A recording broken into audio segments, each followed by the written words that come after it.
7월의 마지막 주입니다. 장마가 완전히 끝나지는 않았지만 이제는 정말 한여름 대단한 무더위가 찾아왔습니다. 무더위든 혹한이든 이런 것들은 우리의 삶에 상당한 장애가 됩니다. 날씨 앞에서는 건강함을 너무 믿어서는 안 되고 그저 조심하며 지혜롭게 살아야 큰 탈 없이 계절을 보낼 수 있습니다. 저도 올해는 몸조심하며 아직까지는 큰 문제 없이 건강하게 살고 있습니다. 첫 번째 해는 여름에 좀 괜찮은가 싶었는데 여름이 끝나자마자 코로나19 발병으로 고생을 했었고 두 번째 해 작년은 장염 증상으로 여름 내내 고생을 좀 했습니다. 이제 세 번째 여름인데 올해는 부디 무탈하게 지나가기를 간구하며 애쓰고 수고하고 있습니다. 제 건강을 위해 많은 기도를 부탁드리며 저 역시 성도 여러분의 건강을 위해 계속 기도하겠습니다. 이제 오늘부터는 주기도문 본문을 한 구절씩 다뤄보도록 하겠습니다. 지난 시간 우리는 주기도문의 개요 부분, 기도를 가르쳐 주신 이유와 목적에 대해서 말씀을 나누었습니다. 기도는 남들 앞에 보이기 위해 하는 것이 아니며 많은 말이나 미사여구로 포장할 것도 아닙니다. 오직 주님 앞에서 주님의 나라와 그 의를 구하는 것, 주님의 뜻이 온전히 성취되기를 바라는 것이 참된 기도입니다. 지난주 특별 기도 주간이 있었는데 그 기간 동안에도 기도 목적을 생각하며 주님의 나라가 속히 이르길 위해 선교의 목적 사명을 품고 기도했습니다. 이제 오늘부터 주님께서 가르쳐 주신 기도를 통해 우리의 기도가 하늘을 울리고 주님의 기쁨이 되는 그런 기도가 되기를 바랍니다. 오늘 말씀 구절은 주기도문의 첫 부분으로 기도의 대상이 어떤 분인지를 드러내는 말씀입니다. 오늘 제목이 되는 말씀인데 이것을 한번 보겠습니다. 하늘에 계신 우리 아버지요. 하늘에 계신 우리 아버지. 하늘에 계신 우리 아버지. 이 네 개의 단어 각각이 굉장히 중요한 의미를 담고 있습니다. 오늘 말씀에서는 그것을 두 개씩 나누어서 하늘에 계신과 우리 아버지 이 각각의 의미에 대해 한번 말씀을 나누고자 합니다. 이 내용들을 살피기 전에 먼저 기도가 어떻게 시작되는지, 우리는 기도를 할 때 어떤 말로 시작해야 되는지 이 말씀을 통해 같이 알아보도록 하겠습니다.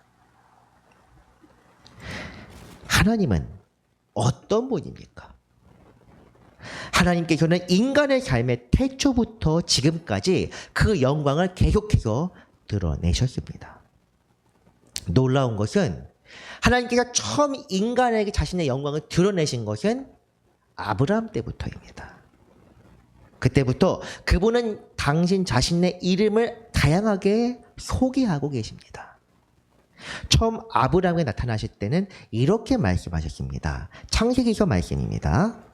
이후에 여호와의 말씀이 환상 중에 아브라함에게 임하여 이르시되 아브라함아 두려워하지 말라. 나는 내 방패요 너의 지극히 큰 상급이니라. 아멘. 방패요 상급이라. 7절에서는 같은 창세기 15장 7절에서는 너를 갈대아 우르에서 이끌어낸 여호와다 이렇게 말씀합니다. 물론 이때는 여호와라는 이름을 백성들에게 알리기 전이기 때문에 이것을 여호와라는 것이 쓴 것이 이제 후대에서 모세가 여호와라고 기록한 것입니다. 이런 표현들은 하나님이 아브라함, 이때는 물론 아브람이지만 어쨌든 아브라함에게 자신을 소개하며 주장하는 말씀입니다. 나는 이런 하나님이다. 고대 갈대아 지역이나 팔레스타인 지역 신들, 이집트의 신들, 그리고 우리에게 잘 알려져 있는 그리스 로마 신들이나 북유럽의 신들도 모두 다 특정한 목적이나 속성의 신들을 가지고 있습니다. 예를 들면은 그리스 로마 신화를 예로 들자면 뭐 전쟁의 신이 있고 또 가정의 신이 있고 번개의 신, 대장장의 신, 여러 가지의 신들이 있습니다. 각각의 역할을 철저하게 분화하고 있습니다.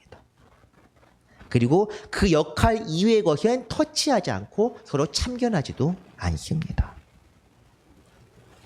하지만 하나님은 이 이스라엘 하나님이요 히브리인의 하나님이요 지금 우리가 외치는 하나님은 각자의 삶에 직접적으로 역사하는 분이시며 모든 것을 초월하시는 분임을 드러내고 있습니다. 이 하나님께서 자신이 드러내는 말씀 중에 가장 중요한 것은 아브라함이 아브라함으로 되는 그 과정에 있는 창세기 17장의 말씀입니다. 언약을 세울 때 하시는 말씀입니다. 아브라함이 99세 때 여호와께서 아브라함에게 나타나서 그에게 이르시되 나는 전능한 하나님이라 너는 내 앞에서 행하여 완전하라. 아멘. 완전한 데까지 나아갈지니라. 히브리서 말씀을 할 때도 이 말씀을 우리가 인용했는데 이때는 우리가 내 앞에서 행하여 완전하라에 주목했습니다. 그것은 성도들의 역할이 그리고 삶의 의미, 사명이 바로 그렇기 때문인데 하나님의 입장에서 우리에게 어떻게 드러내시를 보면은 전능한 하나님이라고 하십니다. 히브리어로 엘샤다이라고 부르는 전능한 하나님, 하나님께서는 아브라함에게 능치 못함이 없는 분이라고 당신을 소개하고 있습니다. 그 이유는 아브라함과 세우게 될 이 17장의 언약이 아브라함의 후손 대대로 이어지게 될 것이기 때문입니다. 아브라함은 이미 99세입니다.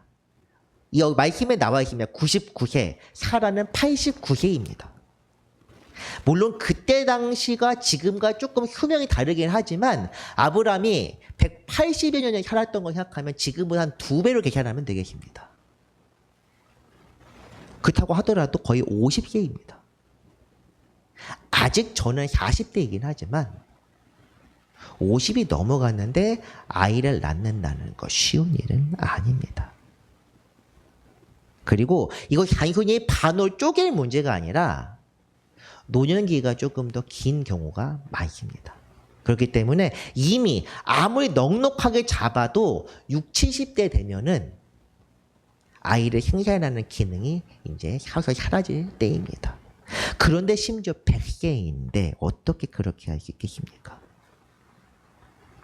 하지만 이 전능한 하나님의 말씀을 믿고 자손 대대로 할례를 행하며 하나님의 뜻대로 순종하는 과정에서 믿음의 조상으로 불릴 수 있게 되었습니다. 그렇기 때문에 아브라함의 믿음은 이 전능한 하나님으로 드러내신 하나님을 믿는 믿음이었습니다.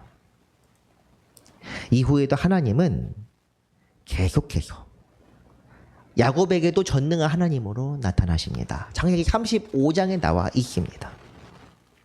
그때도 전능한 하나님을 나타나셔서 이스라엘이라는 이름을 지어주셨고 모세에게 나타나실 때 비로소 여호와라는 이름으로 나타나셨습니다.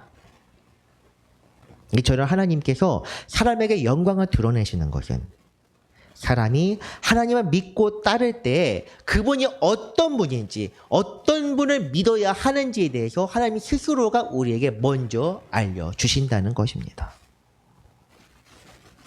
주님께서 우리에게 기도를 가르치실 때도 먼저 우리 각자가 생각하는 우리가 각자가 믿고 있는 하나님이 어떤 분인지 분명히 깨닫게 하기 위하여 하나님을 먼저 부르도록 오늘 기도문에서 말씀하고 계십니다. 하늘에 계신 우리 아버지, 이것은 예수 그리스도께서 말씀하시는 하나님입니다. 우리가 기도할 때에도 여러 수식어로 하나님을 부르게 될 것입니다. 이것은 미사역구가 아니라 하나님에 대한 우리 각자의 신앙 고백입니다. 오늘 우리가 읽은 공동기도문은 하나님을 무엇이라고 부르고 있습니까? 공동기도문 다시 한번 보겠습니다. 사랑과 은혜가 풍성하신 하나님 아버지라고, 이것은 물론 제가 만든 기도문입니다. 하지만 이 공동체, 교회에서 하나님을 이렇게 생각하며 이렇게 믿읍시다 그런 차원에서 공동기도원의 시작을 이렇게 준비합니다. 우리를 사랑하시고 우리에게 은혜를 베푸시는 하나님에 대한 신앙 고백이며 특별히 아버지라는 호칭을 통해 하나님과의 관계를 분명하게 설정하는 그런 외침입니다. 특히 아버지라는 것이 굉장히 중요한데 어떤 분들은 하나님이라고 하고 끝을 냅니다. 어떤 분들은 아버지를 분명히 하는데 우리 교회에서는 항상 아버지를 붙이고 익히며 대표 기도를 할 때도 그렇게 하도록 권장하고 있습니다. 이것은 조금 후에 다시 한번 말씀을 나누겠습니다. 어쨌든 우리가 기도할 때 하나님을 부르는 것은 매우 중요한 절차입니다. 그냥 하나님, 어떤 경우에는 하나님을 부르지 않고 바로 기도 본문을 이야기하는 경우도 있습니다.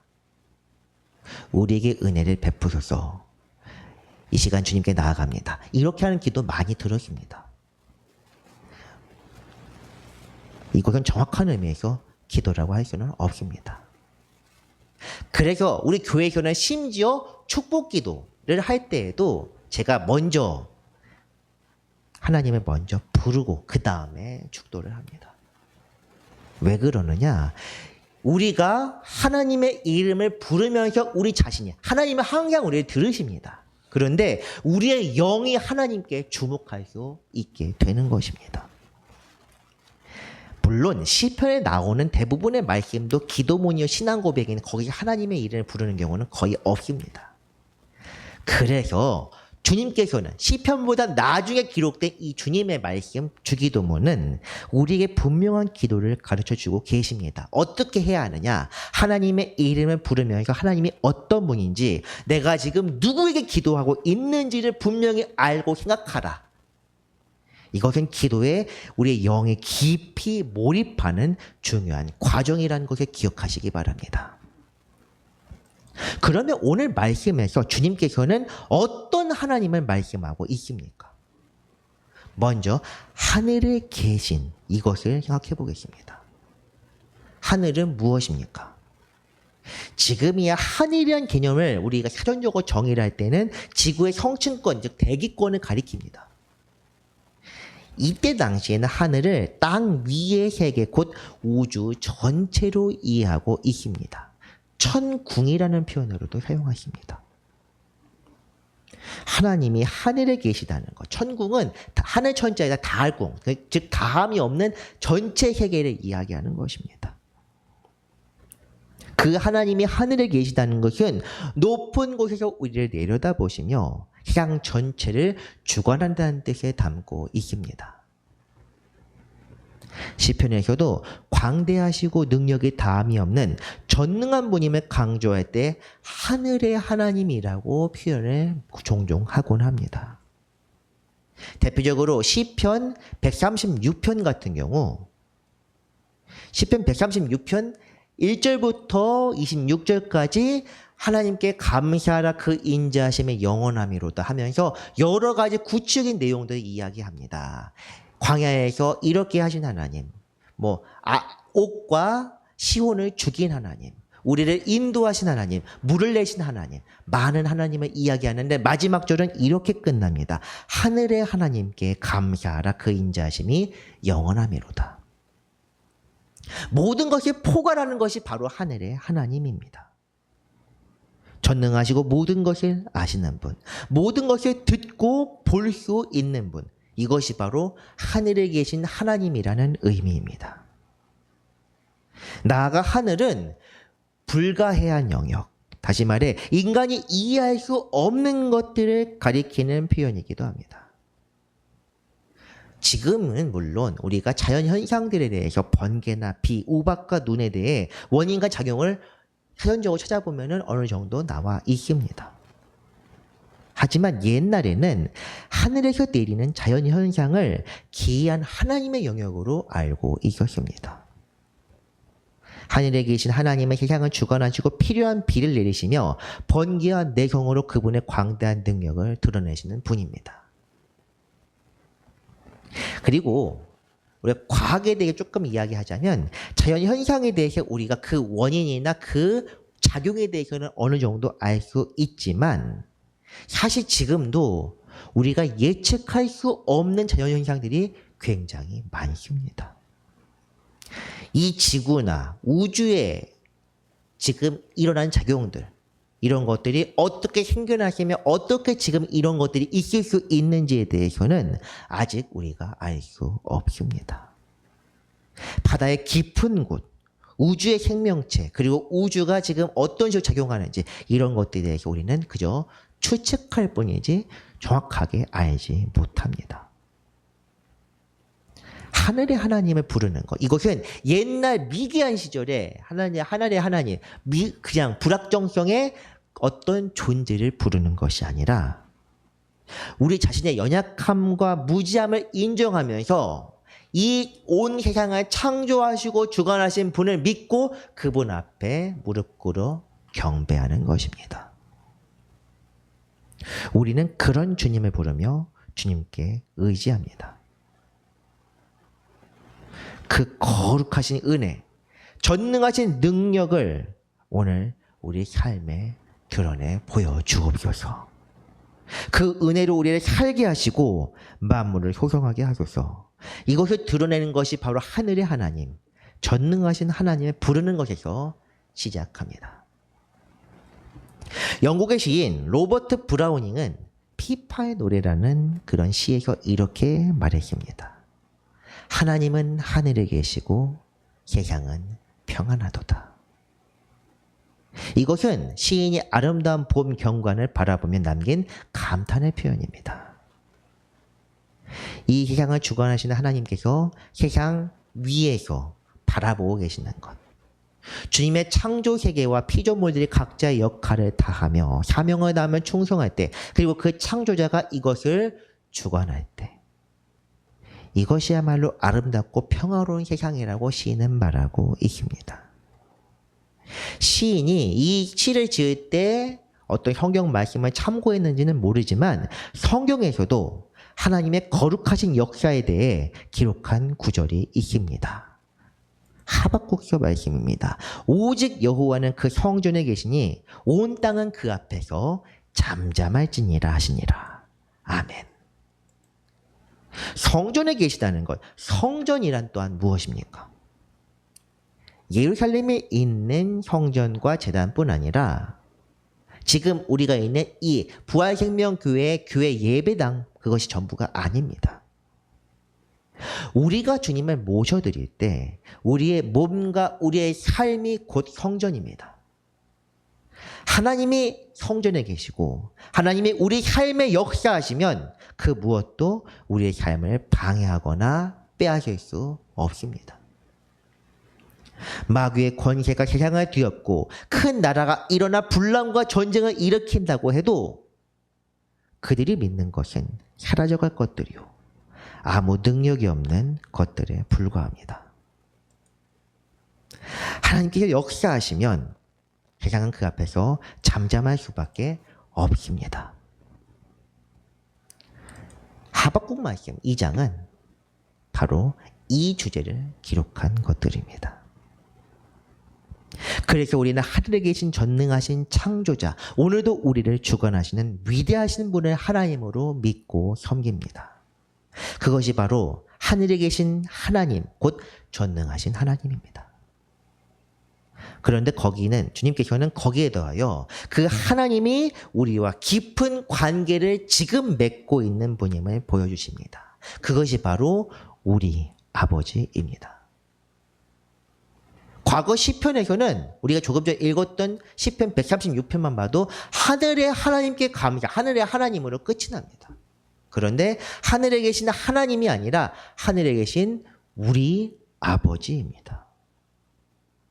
아버지, 사실 우리나라 전통사회에서는 집안의 규율과 훈육을 담당하는 분이 아버지이다 보니 아버지에 대해 엄격하고 딱딱한 이미지를 갖고 계신 분이 꽤 많을지도 모릅니다. 사실 저도 조금은 그렇습니다. 물론 이 예배를 저희 아버지도 보고 계시지만 어쨌든 아버지에 대한 이미지, 우리 한국 전통사회의 이미지에서 크게 벗어나지는 않습니다. 그렇지만 이것을 생각해야 합니다. 전능하신 하나님은 신이시며 우리가 범접할 수도 없고 볼 수도 없고 만질 수도 없고 가까이 갈 수도 없는 그런 분입니다. 하지만 동시에 그분은 우리 아버지시며 우리에게 사랑과 자비를 베푸시는 분입니다. 인간적으로 권위나 통제를 억누르는 것이 아니라 물론 아버지 중에도 인자하신 분이 꽤 많다고 듣기는 들었습니다. 저희 아버지도 제가 그렇게 가지도 못하고 저라면서 나아가는 그런 분은 아닙니다. 어쨌든 한국 사회에 생각되는 그리고 다른 나라에 사용되는 그런 아버지의 이미지가 아니라 우리에게 사랑을 베푸는 분, 가족의 어른을 생각하면 조금 더 가깝고 친근하게 느껴질 것입니다. 미리 말씀드리지만 저는 아버지를 좋아합니다. 그리고 가까이 생각하고 있습니다. 멀리 생각하는 그런 것은 아닙니다. 어쨌든 그런 전능하신 분이 우리 아버지요, 아버지라고 부르도록 허락하신 것입니다. 왕, 대통령, 절대군주 이런 분께 가까이 나갈 수도 없겠지만 그런 분이 아버지라고 불러라, 이리 와라 하면은 우리가 감격하며 또 그 몸둘 바를 모르는 것처럼 하물며 하나님께서 우리에게 아버지라 부르도록 허락하십니다. 그 앞에 나아가면 죄 때문에 나아갈 수조차 없고 나아가게 되었을 때 죽임을 당하는 그런 하나님이 우리를 아버지입니다.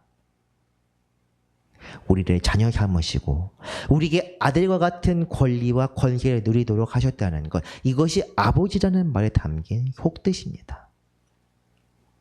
더욱이 이 아버지라는 표현을 사용하도록 하신 분이 바로 독생자 예수님입니다. 죄로 멀어진 외인들, 한번 멀어진 외인들에게, 쫓겨난 자들에게 친아들이 직접 나와 말씀하십니다.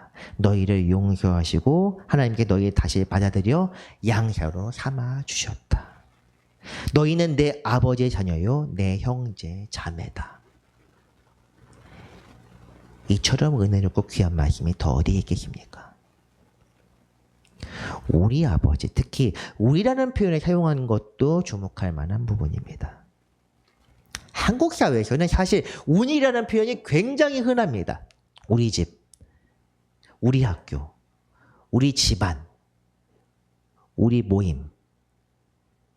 사실 우리를 생각되지 않는 것까지 우리를 사용하기 때문에 왜 그것이 너희 학교가 아니, 너희 집, 네 집 이런 것이 아니라 왜 우리 집이라고 하는지 이것에 대해서 우리는 사실 우리가 지금 저도 우리라는 표현을 자주 사용하는데 우리는 익숙하지 않습니다.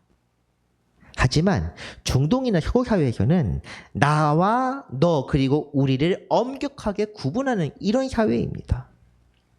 나의 하나님, 내 식구, 내 가족, 내 부모, 내 자녀, 내 것. 내가 아닌 것은 너요. 나와 관계없는 것입니다. 그런데 주님께서 하나님과 한 몸이신 성자 예수님께서 우리에게 우리 아버지라고 말씀하신 이유는 무엇입니까? 이것은 믿는 자들이 하나 되어 한 분 하나님을 아버지로 모시며 형제, 자매로 살아가게 되는 것을 뜻합니다. 교회의 존재의, 교회를 주님께서 세우신 목적도 바로 여기에 있습니다. 교회는 하나님을 아버지로 섬기며 구주 예수 그리스도를 믿는 믿음으로 새롭게 된 공동체입니다. 하나님의 이름을 부르면서도 개인이나 집단의 이익을 추구하고 정치적이나 재산의 유무로 서로 나뉘어 반목하는 것은 참된 공동체의 모습도 아니요 교회도 아닙니다. 주님께서 우리를 형제 자매로 부르신 것처럼 하나님께서 우리를 용서하셔서 자녀를 삼으신 것처럼 우리도 그렇게 살아가야 합니다. 말로만 아버지라고 부르고 주님이라고 할 것이 아니라 그렇게 살아야 합니다. 주님께서 우리 아버지라고 부르도록 가르치신 것은 성령으로 하나 되어 하나님께로 나아가는 제자들이 자녀가 되도록 부르신 것이기도 합니다. 예수님께서 승천하신 후에 성령이 오셨을 때 제자들 사이에서 놀라운 일이 일어났습니다. 서로 다른 방언으로 말을 했지만 그들이 말하는 것은 하나였습니다. 하나님의 거룩한 영광과 그 나라입니다. 이것을 보면 사람들은 교회를 칭송하고 성도들의 삶을 보면서 두려워했다. 성경이 그렇게 기록합니다. 주님께서 가르치신 기도 속에는 이처럼 놀라운 비밀이 숨겨져 있습니다. 그저 상투적 표현으로 하늘에 계신 우리 아버지를 부르는 것이 아니라 그분이 우리 아버지이심과 모든 것을 이루시고 성취하시는 하나님을 분명히 믿어야 합니다. 그리고 그 믿음으로 거하며 오늘 우리의 삶에서 하나님께서 성령을 통해 귀한 일을 이루어 가심을 우리는 분명히 깨달아야 합니다. 말씀을 정리합니다. 기도할 때 우리는 먼저 하나님을 부르며 그 호칭에 담긴 말씀을 통해 우리의 신앙을 고백합니다. 주님께서 가르치신 기도의 호칭은 하늘에 계신 우리 아버지입니다.